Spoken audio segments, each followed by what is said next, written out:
श्री राम समर्थ। अक्टूबर 31। प्रत्येक मनुष्य भगवान की प्राप्ति के लिए ही पैदा हुआ है। भगवान एक ही बात जानता है, जो उसकी भक्ति करता है वह उसे प्रिय होता है। उसके यहाँ जाति का, वर्ण का बंधन नहीं है। हम भाग्यवान किसे कहते हैं? जिसके पास अधिक पैसा होता है उसे, किंतु वह कोई सच्चा भाग्यवान नहीं होता। जिसे भगवान मिला हो वह सच्चा भाग्यवान। हर आदमी भगवान मुझे मिले इसे अपने जीवन का प्रधान कार्य समझे। पैसा भगवान के मिलने में बाधा नहीं होता। हमारा अहंकार, हमारा मैं, यही मुख्यतः बाधा बनते हैं। जो कहता है कि मैं सच्ची सेवा करता हूँ, उसकी सच्ची सेवा होती ही नहीं। जब तक तुम अपने को कर्ता मानते हो तब तक तुम सेवा नहीं कर सकते। भगवान का स्मरण करते हुए जो कर्म हम करते हैं वह पुण्य कर्म होता है। भगवान मेरे समीप ही है, ऐसी श्रद्धा रखकर बरतो। जो श्रद्धा से करेगा उसे फल अवश्य मिलेगा, किंतु श्रद्धा के बिना किया हुआ भजन पूजन व्यर्थ जाता है, ऐसा न समझे। भगवान की भक्ति उत्पन्न हो इसीलिए भजन पूजन करे, मनोरंजन के लिए न करे।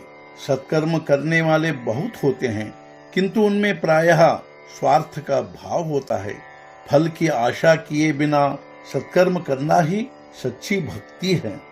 सब जीवों में भगवान को देखे, यही परमार्थ का सच्चा सार है।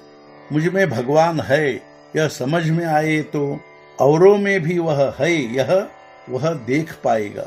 मैं कौन हूँ यह न जानने के कारण ही हमारा सभी कार्य गलत होता है। मुझ में भगवान है यह दो प्रकार से जाना जा सकता है।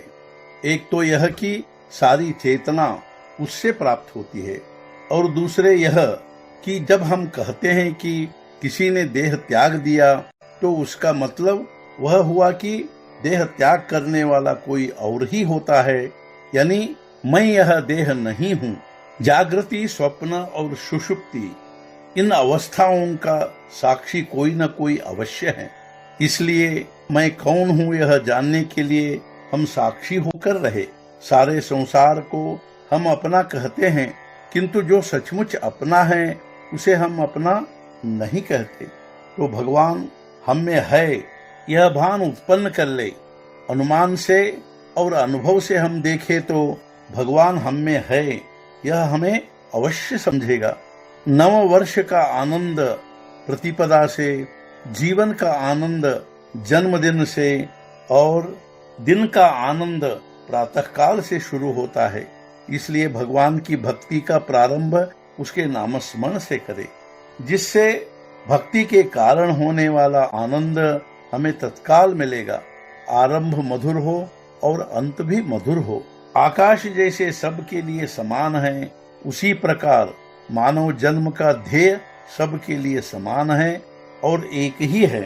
किसी भी जाति, धर्म या देश का मनुष्य हो, वह भगवत प्राप्ति के लिए ही, यानी परमार्थ के लिए ही पैदा हुआ है। आज का मुख्य विचार, हम भगवान के शरण में गए तो वह हमें कभी नहीं छोड़ेगा। सद्गुरुनाथ महाराज की जय। जय जय रघुवीर समर्थ।